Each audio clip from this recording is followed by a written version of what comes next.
ओम अस्मद्गुरुभ्यो नमः। अस्मत्परमगुरुभ्यो नमः। अस्मत्सर्वगुरुभ्यो नमः। श्रीमते रामानुजाय नमः। श्रीशैलेशदयापात्रं धीभक्त्यादिगुणार्णवं यतीन्द्रप्रवणं वन्दे रम्यजामातरं मुनिं। लक्ष्मीनाथसमारम्भां नाथयामनमध्यमाम् अस्मदाचार्यपर्यन्तां वन्दे गुरुपरम्परां। कौडिन्यानयरत्नभूतममलं रङ्गारिसेवारतं वन्दें वैष्णववंशपद्मविपिने सूर्यं नवं पावनं। विद्वत्श्रीशुकदेवपादयुगलां भोजैकभोग्यं परं वन्दे श्रीपरमं पराङ्कुशगुरुं वेदान्ततत्त्वप्रदं। श्रीमच्छुकार्यपदपङ्कजलब्धदीक्षं गोपालदेशिकपदाम्बुजदत्तशीक्षं श्रीभूतपट्टणेतीन्द्रमठाधिपाप्त ज्येष्ठाश्रमं शठरिपं यतिराजमीडे। लोकाचार्याय गुरवे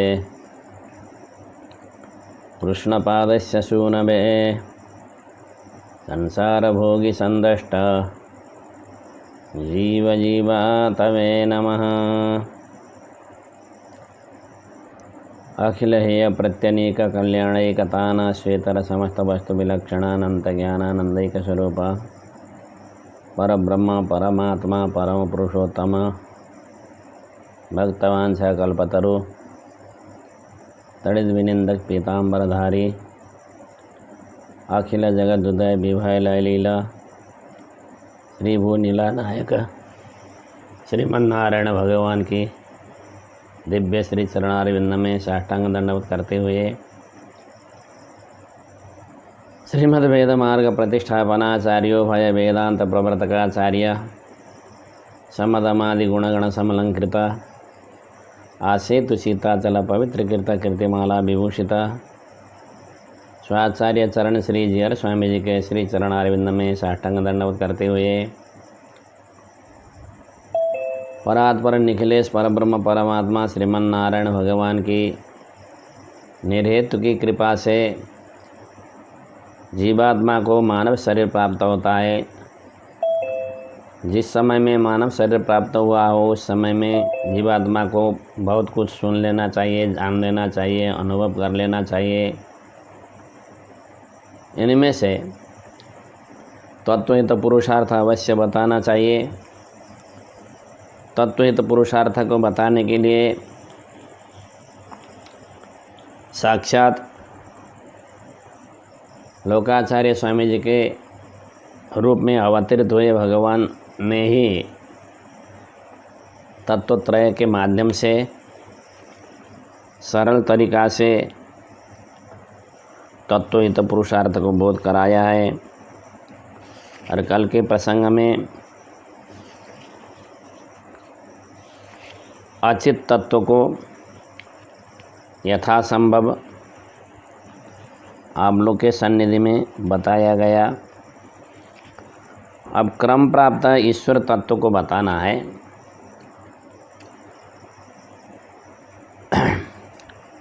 अचित तीन तरह का होता है, नित्य सत्व, शुद्ध सत्व, मिश्र सत्व, सत्व शून्य, तीनों के स्वरूप को बताया। अब ईश्वर के विषय में बताते हैं। ईश्वर किसको कहते हैं तो बताते हैं। यहाँ पर चित शब्द से आत्मा को बताया, आत्मा के 12 लक्षण को भी बताया, उसके बाद में अचित तत्वों को बताया। अब क्रम प्राप्त ईश्वर तत्व को बताएंगे। ईश्वर किस तरह के हैं इसको बताते हैं। ईश्वरो अखिल है प्रत्यनीक अनंत ज्ञानानंदैक स्वरूप। ईश्वर जो है संपूर्ण प्रत्यनीक माने दोषी पदार्थ का अत्यंत शत्रु है। हेय कहते हैं प्राकृत गुण, प्रकृति के संबंध को। उनका संबंध ईश्वर में नहीं है। ज्ञानानंद स्वरूप वाला है। ज्ञान और आनंद भगवान का स्वरूप ही है। भगवान के ज्ञान आनंद गुण भी है और स्वरूप भी है। कल्याण गुण विभूषित है। अनंत कल्याण गुण के समुद्र है भगवान। संपूर्ण जगत के सृष्टि स्थिति संहार करने वाले हैं। आर्त जिज्ञासु अर्थार्थी ज्ञानी, ये चार तरह की जीवात्माओं के द्वारा भजनीय है, उनके द्वारा आश्रित है।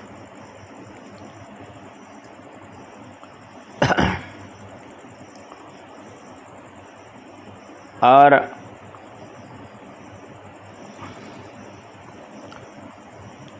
धर्म अर्थ काम मोक्ष, चार तरह के पुरुषार्थ को देने वाले हैं।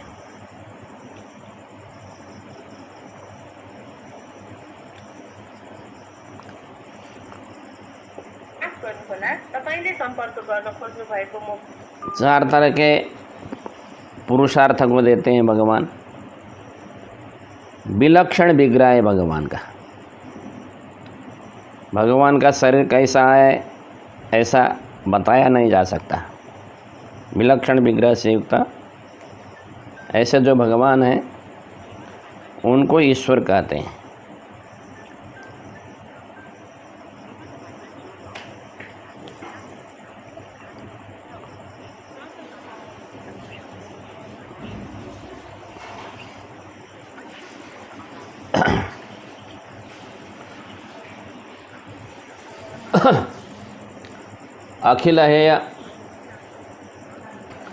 अखिल हेय प्रत्यनीक ईश्वर को कहते हैं।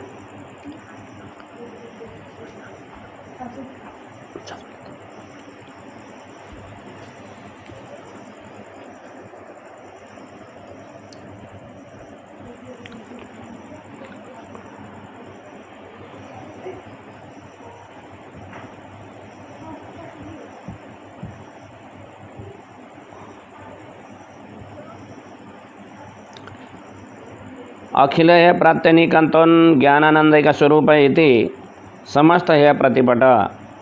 अखिल है प्रत्यनिक माने संपूर्ण दोषी गुण से का अत्यंत शत्रु और ज्ञानानंद का स्वरूप, ये दो वाक्य से संपूर्ण हेय के प्रतीक हटाए भगवान। और तीन तरह के वस्तु को अलग करने वाले पदार्थ होते हैं, उसको त्रिविध परिच्छेद कहते हैं। ऐसे तीन तरह के वस्तु के द्वारा भगवान बताए नहीं जाते। जैसे देश से कोई व्यक्ति किस समय से किस समय रहता है ऐसा किसी ने पूछ लिया तो अमुक व्यक्ति अमुक काल से अमुक काल तक था ऐसा कहेंगे। अमुक समय से अमुक समय तक ऐसा कहने से देश के द्वारा उसको सीमांकन किया जाता है। भगवान में यह विषय नहीं है। भगवान कब से थे, कब से हैं, कब तक रहेंगे, ये कोई सीमा नहीं है। इसलिए देश के द्वारा भगवान को नहीं बताया जा सकता। काल के द्वारा इस तरह से नहीं बताया जा सकता। फिर सीमांकन करने के लिए देश भी आवश्यक होता है। अमुक जिला का सीमा कहाँ तक है ऐसा कोई पूछेंगे तो अमुक नदी से, अमुक पर्वत से, अमुक गांव से, अमुक शहर से पूर्व पश्चिम उत्तर दक्षिण का जो हिस्सा है वह अमुक जिला है ऐसा कह करके देश से बताएंगे। लेकिन भगवान को इस तरह से देश में भी नहीं बताया जा सकता, क्योंकि भगवान हर देश में है। इस देश में है, इस देश में नहीं है, ऐसा होता तो बताया जा सकता है इस तरह से। भगवान तो पृथिव्या ज्यायान है, आकाशात ज्यायान, दिवो ज्यायान है। पृथ्वी से बड़े हैं, आकाश से बड़े हैं, स्वर्ग से बड़े हैं, इसलिए काल से भी भगवान को नहीं बताया जा सकता। और बताने के लिए एक वस्तु होता है जिसको वस्तु बोलते हैं। अमुक वस्तु अमुक जैसा है ऐसा कह करके किसी को बताएंगे, परंतु भगवान को बताने के लिए अमुक वस्तु अमुक जैसा कहने के लिए कोई दृष्टांत ही नहीं है। जो दृष्टांत हम लोग देखते हैं, सुनते हैं, जानते हैं, अनुभव करते हैं, वो सब प्राकृत है, प्रकृति से बना हुआ है।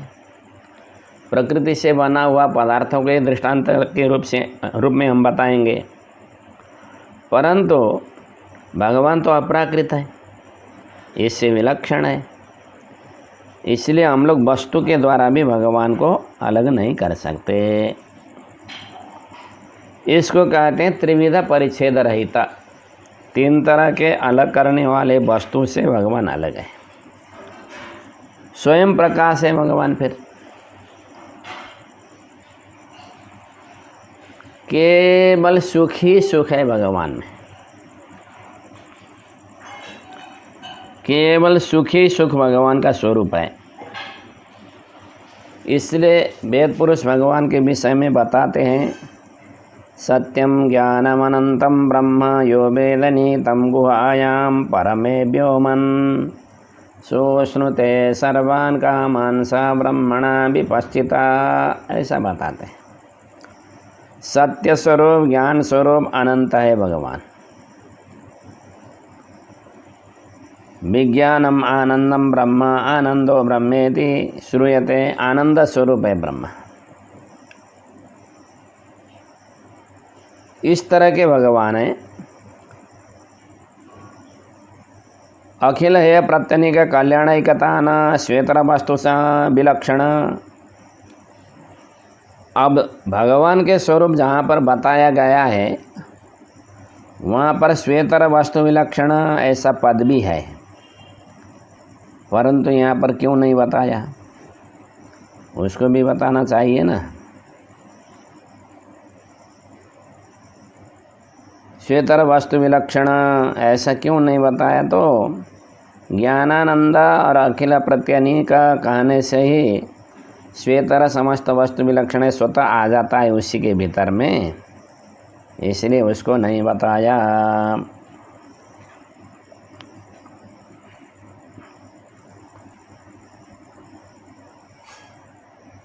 तो फिर कल्याणैकतानंद तो श्वेतर वस्तु समस्त विलक्षण तो ऐसा कहना चाहिए था।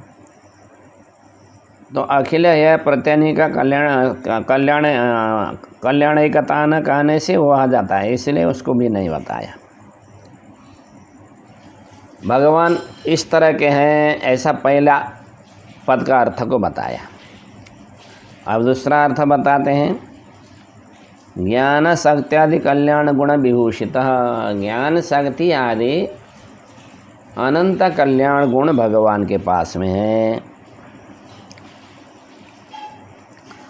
आदि शब्द से भाष्यकार सूर्य ने भगवान के गुण को बताने वाला चूर्णिका में जो बताया है उस सब गुण को यहाँ पर स्वीकार कर लेना चाहिए।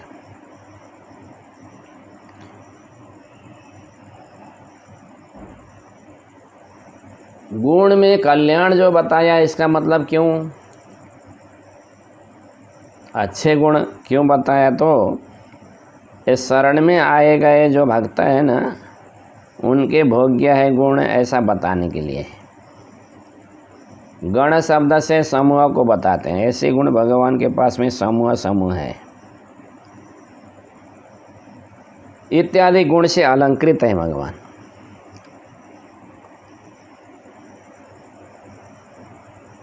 भगवान के आत्म स्वरूप के भी गुण हैं और भगवान के दिव्य मंगला विग्रह के भी गुण हैं। गुण दोनों आत्मस्वरूप और दिव्य मंगला विग्रह के दोनों को लेकर के बताते हैं।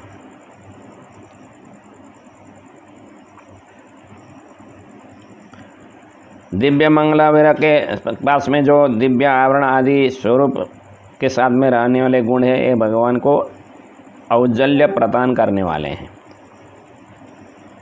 इससे यहाँ पर क्या सिद्ध हुआ तो बताते हैं, यह सर्वज्ञ सर्ववित्त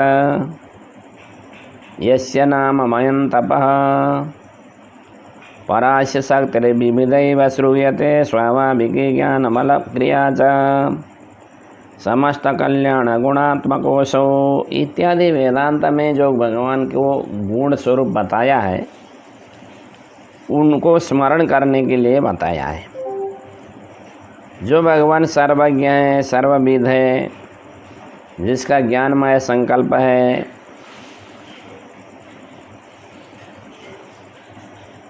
पर ब्रह्म परमात्मा के अनेक तरह के शक्ति सुनी जाती है, वो स्वाभाविक की शक्ति है, ज्ञान बल ऐश्वर्य आदि शक्ति है।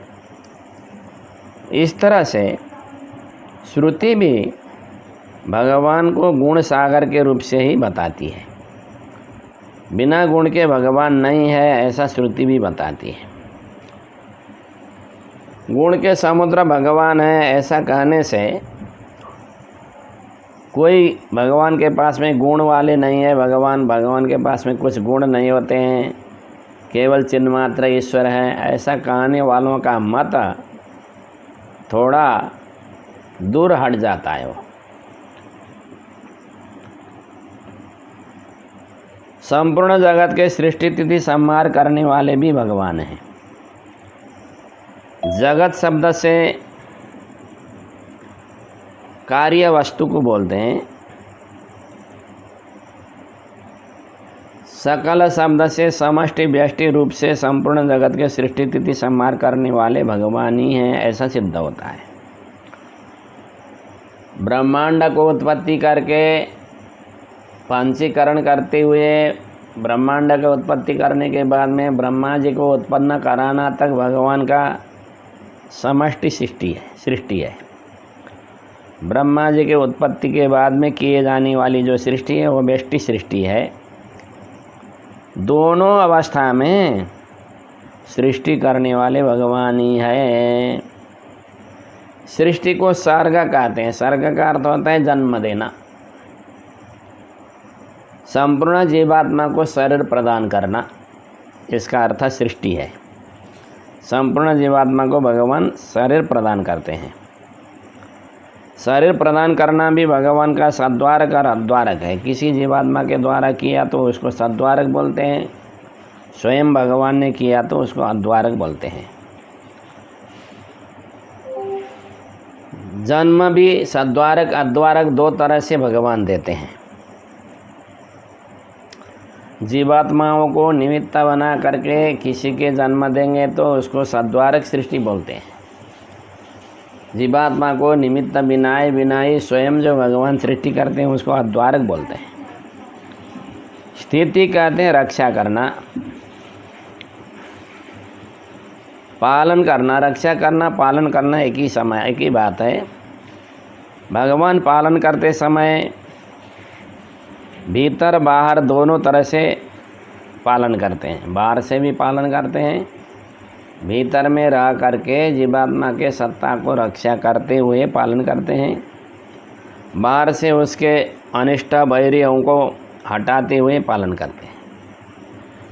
इस तरह से बाहर से भीतर से दो तरह से भगवान पालन करने वाले हैं।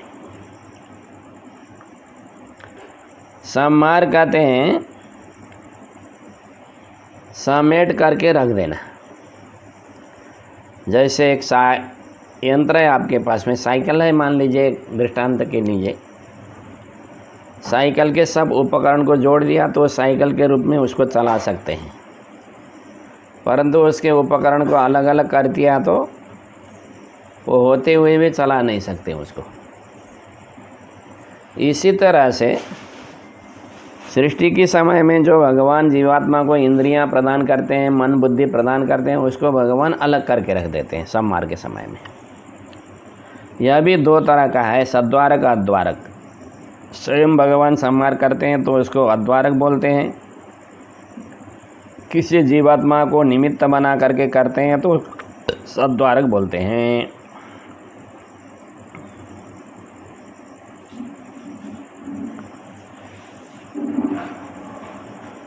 इस सब को आगे जा कर के जब मूल के व्याख्या करेंगे ना, उस समय में बताएंगे। ब्रह्म किसको कहते हैं?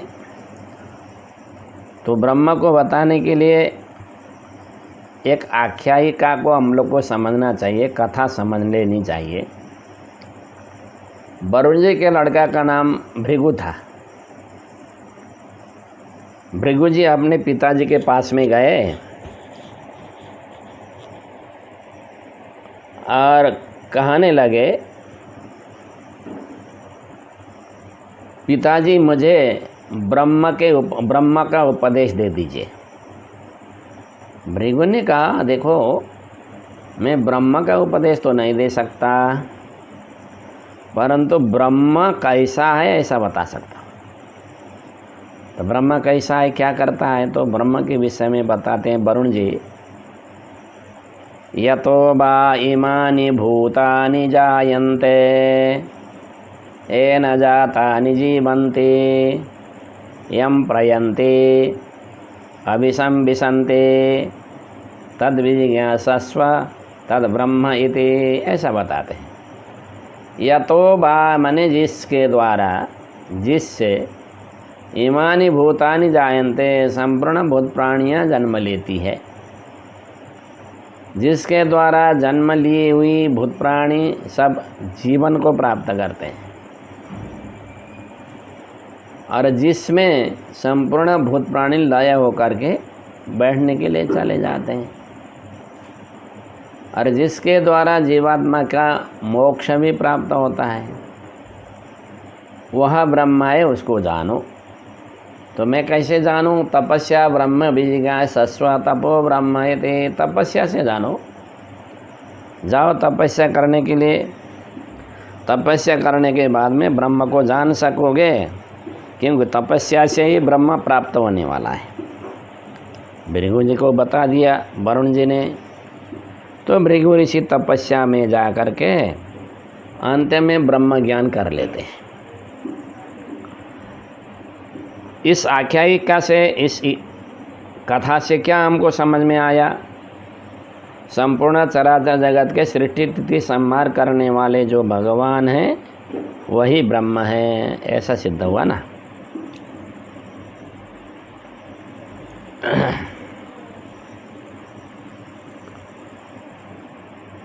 संपूर्ण चराचर जगत के सृष्टि करने वाले भगवान हैं।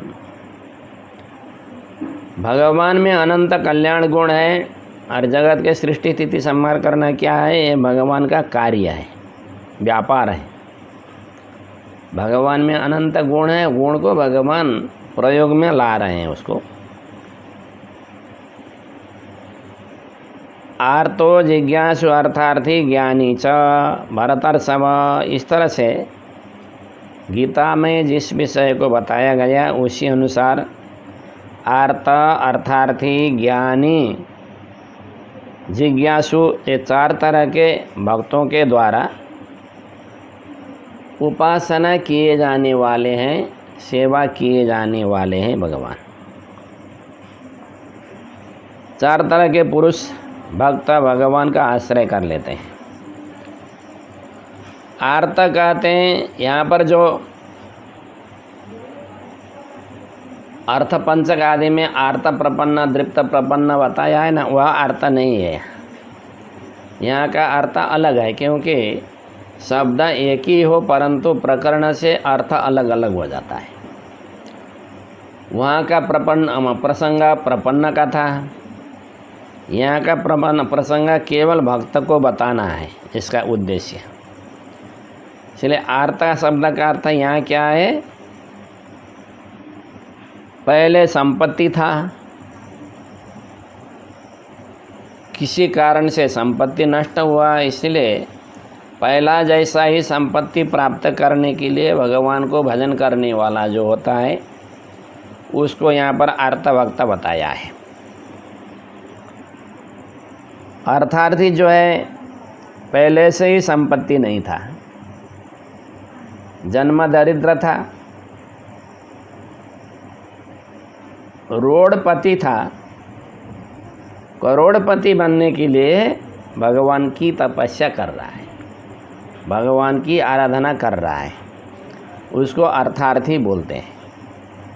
रोडपति करोड़पति बनना इच्छा रखते हुए किए जाने वाला इसका कारण है।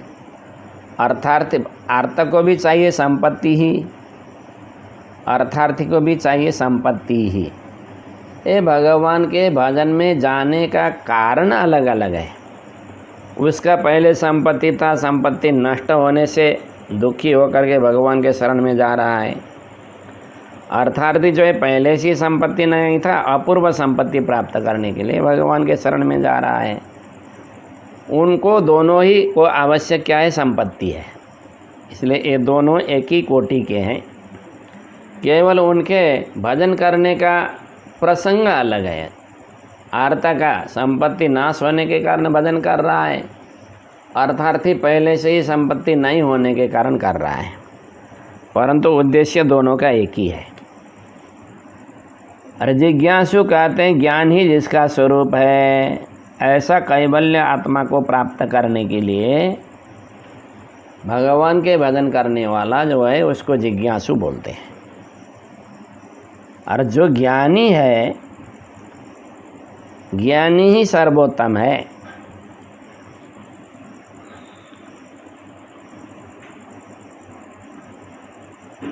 ज्ञानी तू, यहाँ पर भगवान ने भी कहते हुए ज्ञानी तू कह दिया। ज्ञानीता मेरा आत्मा ही है। ज्ञानी तो आत्मैव मे मतम, मेरा आत्मा ही है। तो आत्मा क्या करता है? शरीर को अपने अधीन में रखता है। भगवान ज्ञानी को आत्मा बता रहे हैं। ज्ञानी को आत्मा बताने के कारण भगवान क्या सिद्ध कर रहे हैं? मैं भक्त पराधीन हूँ, भक्त की इच्छा अनुकूल होकर के चलने वाला हूँ, ऐसा भगवान बता रहे हैं।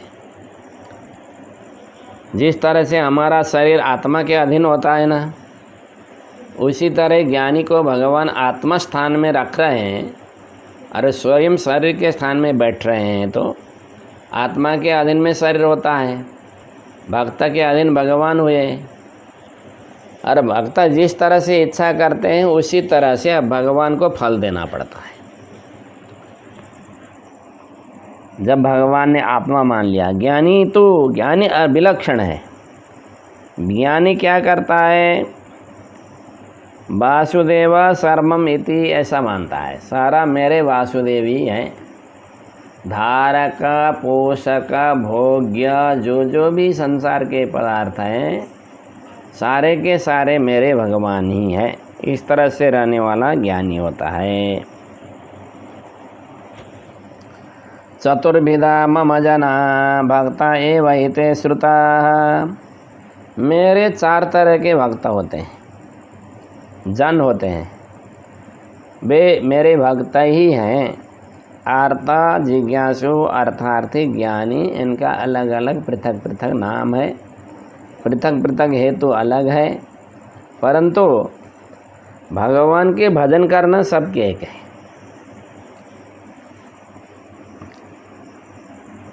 धर्मार्थ काम मोक्षाख्य चतुर्विध फल प्रदम, भगवान धर्म, अर्थ, काम, मोक्ष ये चारे तरह के फल को देने वाले हैं। धर्म कहते हैं इष्ट पूर्त विधि को, इष्टापूर्ति को धर्म कहते हैं। इष्ट कहते हैं वेदोक्त यज्ञ यागादि को, पूर्त कहते हैं स्मृत्युक्त कूपाराम आदि को रचना करना। कहीं पुल बना दिया, कहीं प्यासे व्यक्ति के लिए पानी प्राप्त हो ऐसा सोच करके कल रख दिया, पानी आने का कल। कहीं बावड़ी बना दिया, गाय भैंस के लिए पानी पीने के लिए सुविधा हो ऐसा सोच करके।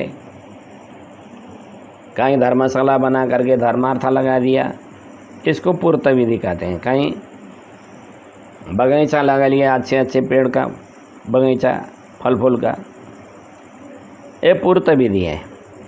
इष्ट कहते हैं यज्ञादि विधि को। यज्ञ अनेक तरह के होते हैं।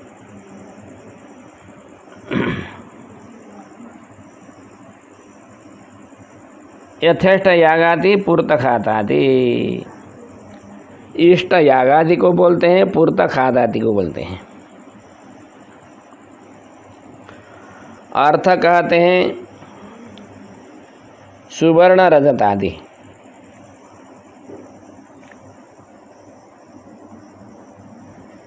सोना प्राप्ति करना, चांदी प्राप्ति करना, खेत जमीन प्राप्त करना, मकान प्राप्त करना, ये अर्थ में आ जाते हैं।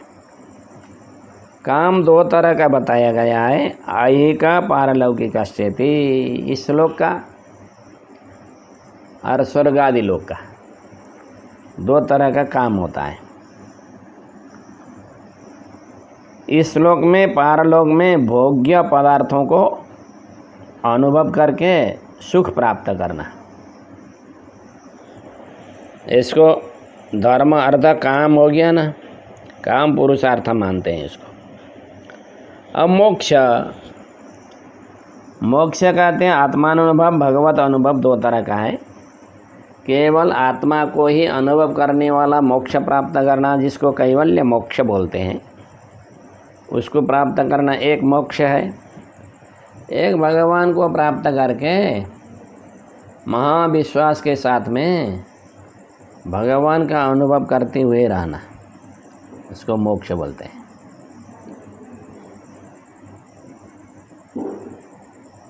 धर्म साधन रूप से पुरुषार्थ है, अर्थ साधन रूप से पुरुषार्थ है, स्वयं भी पुरुषार्थ है। काम मोक्ष दोनों स्वयं पुरुषार्थ है। इस तरह के चार तरह के पुरुषार्थ को देने वाले हैं भगवान। इससे क्या सिद्ध होता है? इससे इस ब्रह्मांड के भीतर में रहने वाले जितने भी देवता हैं, सब भगवान के आश्रय करके भगवत शरणागति पूर्वक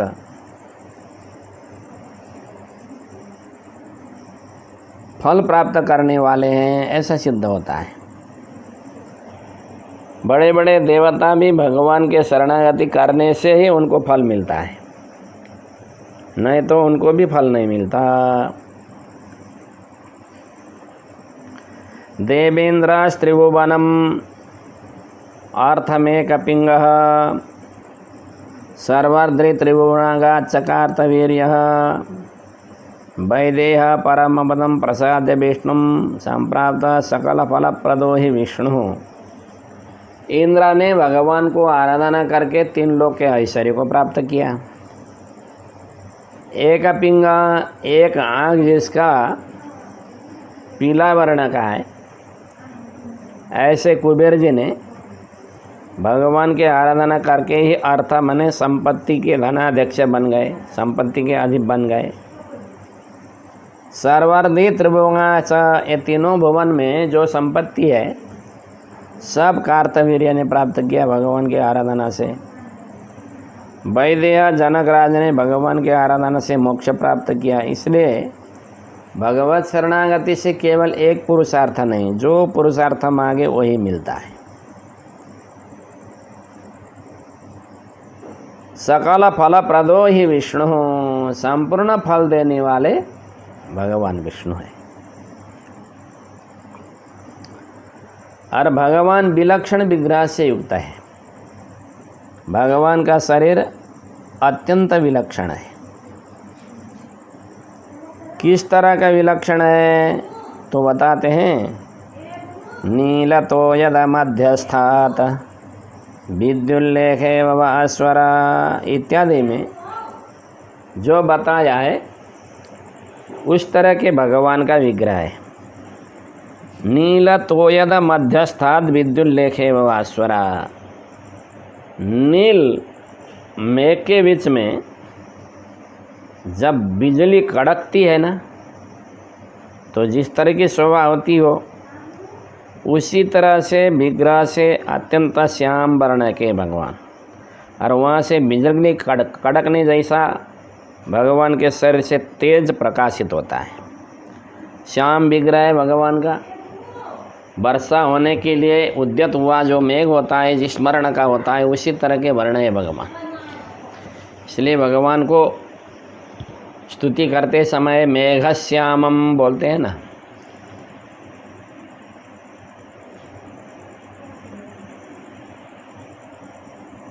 गगन सदृशम ऐसा बोलते हैं ना, आकाश जैसे, नील आकाश जैसे, नील मेघ जैसे, नील कमल जैसे, आतसी के पुष्प के आभा जैसे, ऐसा भगवान है। भगवान का विग्रह ऐसा है।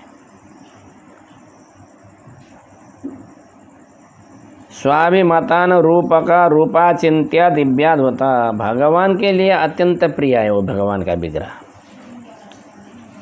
अचिंत्य है, किसी के द्वारा इस तरह का है ऐसा चिंतना भी हम लोग कर नहीं सकते। निरवध्य, दोष भी नहीं है उसमें। दिव्य है, अद्भुत है, इतना तेज है, इतना औजल्य है, उसको हम लोग बता भी नहीं पाते। इस तरह का निरवधिक औजल्य है। सौंदर्य के खान है भगवान, सुगंध के खान है, सुकुमार है अत्यंत भगवान का शिव विग्रह।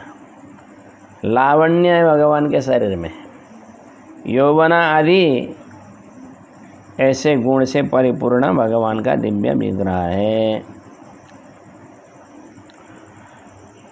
इसको बाद में बताएंगे,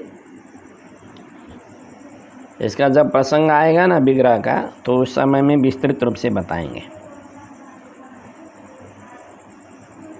इससे क्या सिद्ध हुआ? पहले बताया गया जो भगवान का स्वरूप, भगवान के गुण, भगवान के स्वरूप और गुण को प्रकाश करने वाला भगवान का दिव्य मंगल विग्रह, संपूर्ण जगत कारण, जगत के सृष्टि संहार करने के लिए उद्यत हुआ, संपूर्ण फल देने वाला,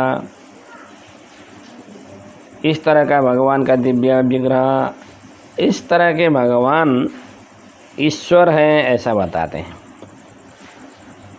और लक्ष्मी भूमि नीला नायक, भगवान के पास में श्रीदेवी, भूदेवी, नीला देवी, ये 3 महिषियाँ रहती है। विलक्षण चेतन के लिए पुरस्कार करने वाली, पुरस्कार स्वरूपा, प्राप्य स्वरूपा भी है लक्ष्मी माता जी। पुरस्कार करने वाली, फल बनने वाली, प्रधान महिषी, और उनके ही बराबर सौंदर्य सौकुमार्य से विभूषित भूमि नीला है, इत्यादि के नायक भगवान है। वेद पुरुष भी बताता है, हरीश सते लक्ष्मी चपकत नहीं हो, ऐसा। लक्ष्मी भूमि को वेद पुरुष भगवान के पत्नी है ऐसा बताया है, वह नीला के लिए भी है ऐसा समझना चाहिए। वैकुंठे तो परे लोके श्रियासार्धं जगत्पति आस्ते विष्णुरचिन्त्यात्मा भक्तैर्भागवतैः सह।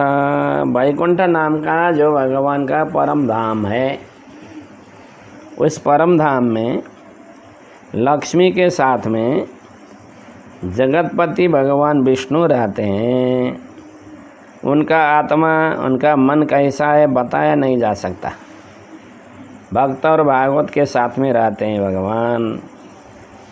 वैकुंठे तो परे लोके श्री सहायो जनार्दन उभाभ्याम भूमि नीलाभ्यम सेविता परमेश्वर। वैकुंठ नाम के परम धाम में श्री सहायक भगवान है, और दोनों भूमि और लीला भी भगवान की सेवा में डटी हुई है। उनके द्वारा सेवित परमेश्वर वैकुंठ नाम के धाम में रहते हैं ऐसा बताया है। इत्यादि प्रमाणों को भी यहाँ पर अनुसंधान कर लेना चाहिए।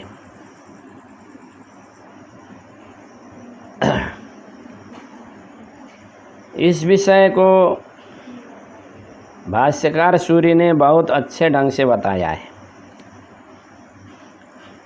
गद्य में।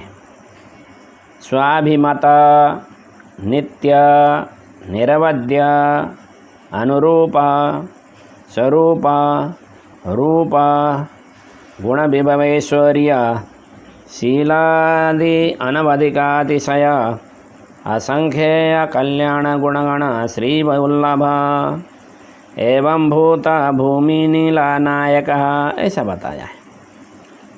सो अभिमता, भगवती लक्ष्मी भगवान के लिए अभिमत है और अनुरूप भी है।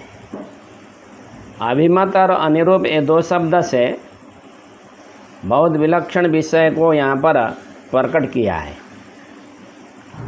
अभिमत माने प्रिय होना, प्रेम पात्र बनना। अनुरूप माने अपने स्वरूप के लिए सुहावना होना। भगवती लक्ष्मी भगवान के लिए सुहावना भी है और प्रेम पात्र भी है, दोनों है। निरवध्य, कोई दोष नहीं है भगवान के पास में।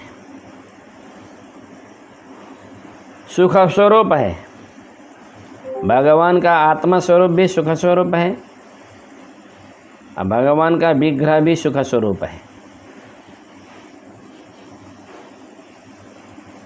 भगवान का आत्मा रूप गुण वैभव ऐश्वर्य शील आदि अनंत कल्याण गुण भगवान के पास में है। असंख्य कल्याण गुणगण से संपन्न श्री वल्लभ लक्ष्मीपति भगवान है। इसी तरह से भूमि और नीला के भी भगवान नायक हैं। भूमि नीला नायक ऐसा बताया है। तो यहाँ तक क्या सिद्ध हुआ? पहले बताया गया जो भगवान का विलक्षण विग्रह है, वह विग्रह भगवान का विग्रह अत्यंत सुंदर है, परंतु वह कानन चंद्रिका न बने, यानी जंगल में चंद्रमा के चांदनी लग रही हो परंतु उस चांदनी का अनुभव करने वाला कोई व्यक्ति नहीं है, तो चांदनी का क्या फ़ायदा? इसी तरह का न हो, इसलिए अनंत परिजन से युक्त भगवान है, ऐसा बताते हैं।